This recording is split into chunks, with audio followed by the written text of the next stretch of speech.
వెళ్ళేటప్పుడు సంతోషమే, వచ్చేటప్పుడు సంతోషమే. ఎందుకంటే 18 రోజుల పాటు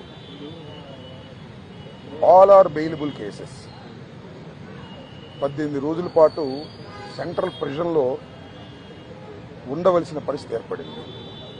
దీనికి కారణం ఈ ప్రభుత్వం, పోలీసులు కుమ్మక్కై చేసినటువంటి సంఘటనలు.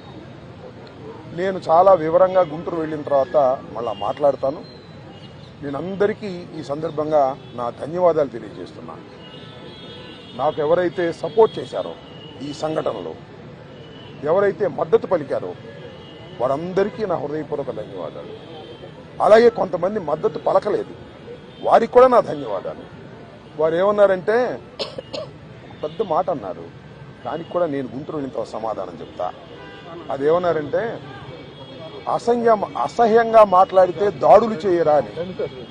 అసహ్యంగా మాట్లాడితే దాడులు చేయదలుచుకుంటే ఎంతమంది మీద చేయాలి? అసహ్యంగా మాట్లాడే వాళ్ళ మీద. అది ఒక అంశం.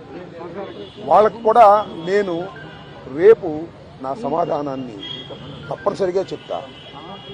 18 రోజులు నన్ను జైల్లో పెడితే నేను భయపడతాననుకున్నారేమో. భయపడే ప్రశ్న ఈ అంబటి రాంబాబుకు ఉద్భవించదని మనవి చేస్తున్నా. ఎందుకంటే ఈ చంద్రబాబు నాయుడు గారి ప్రభుత్వం వచ్చినప్పుడే జైల్లో ఉండటానికి సిద్ధపడ్డానని కూడా ఈ సందర్భంగా మనవి చేస్తున్నా. నన్ను హింసించాలని, నన్ను జైల్లో పెట్టాలని చంద్రబాబు, లోకేష్ ఎప్పటి నుంచో ప్రయత్నం చేస్తున్నారు. ఎక్కడో దొరికాను, లోపల పెట్టారు. చూద్దాం, టైం విల్ కమ్ అగైన్. పరిస్థితులు మళ్ళా మారతాయి. ఈ పాపానికి వారు పరిష్కారం చేయక తప్పదని కూడా ఈ సందర్భంగా నేను మనవి చేస్తున్నాను. రాజమండ్రి సెంట్రల్ ప్రిజన్ నాకు పట్టుదలను పెంచే ఒక శిక్షణా కేంద్రం అని కూడా ఈ సందర్భంగా నేను మనవి చేస్తున్నాను. మరింత పట్టుదలగా, మరింత కసిగా ఎన్ని కేసులు పెట్టినా, ఎన్ని రోజులు జైల్లో ఉన్నా ఒక్క అడుగు కూడా వెనక్కు వెయ్యను. జగన్మోహన్ రెడ్డి గారి నాయకత్వంలో ఈ కూటమి ప్రభుత్వాన్ని ప్రజాస్వామ్యబద్ధంగా కూల్చేంత వరకు ఈ పోరాటం ఆగదు. ఎన్నిసార్లు జైల్లో పెట్టినా వెనక్కు వెళ్లే ప్రశ్న లేదు. అన్యాయంగా, అక్రమంగా జైల్లో పెట్టారు. నా ఇల్లు దహనం చేయడానికి ప్రయత్నం చేశారు, నా కార్లు బగలగొట్టారు, నా ఆఫీస్ బగలగొట్టారు, నా పెళ్ళాం బిడ్డల్ని తరిమి కొట్టారు, నన్ను చంపడానికి ప్రయత్నం చేశారు, తీసుకొచ్చి జైల్లో పెట్టారు. ఏమైంది? ఏమైద్దని అడుగుతా ఉన్నా. చంద్రబాబు నాయుడు అడుగుతా ఉన్నా, లోకేష్ని అడుగుతా ఉన్నా. ఏమైద్ది? ఏమీ కాదు. మళ్ళా కాలం గిరున తిరిగి వస్తుంది. అన్నిటికీ సమాధానం ఇవాళ చాలా మంది మిత్రులు మాట్లాడారు. బయట జరిగిన సంఘటనలు నాకు తెలియదు, చాలా తక్కువ మాత్రమే, పేపర్లో ఉన్నవి మాత్రమే నేను తెలుసుకున్నాను. జైలు జీవితాన్ని నేను అనుకోకండి, ఎంజాయ్ చేశాను. ఎంత కఠినంగా ఉన్నా ఎంజాయ్ చేశాను. ఎందుకంటే ఒక రాజకీయ స్ఫూర్తితో రాజకీయాల్లోకి వచ్చినటువంటి వ్యక్తిని నేను, పట్టుదలగా ముందుకు సాగే వ్యక్తిని జైల్లో పెడితే భయపడిపోయే వ్యక్తిని అంతకంటే కాదు, మరింత ధైర్యంగా పోరాట పటిమతో ముందుకు వెళ్లేటటువంటి వ్యక్తిని కూడా మనవి చేస్తున్నా. ఎప్పుడు ఎక్కడా తప్పు చేయలేదు.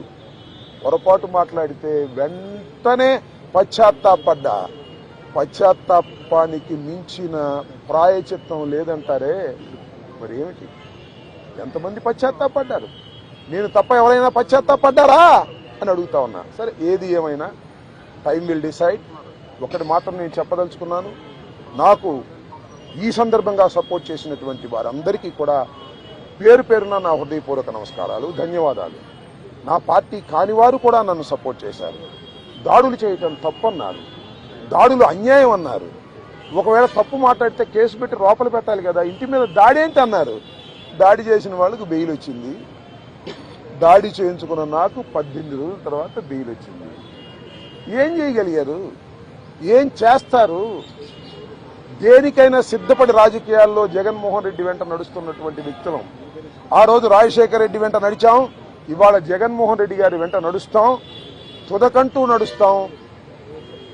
బొందిలో ప్రాణం ఉన్నంత వరకు జగన్ వెంట నడుస్తాం.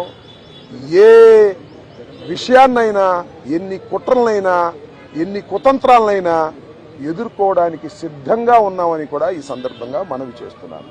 అందరికీ నా హృదయపూర్వకమైన ధన్యవాదాలు ఈ సందర్భంగా తెలియజేసుకుంటున్నాను. మళ్ళా రేపు వివరంగా గుంటూరులో ప్రతి విషయం గురించి కూడా నేను మాట్లాడతాను.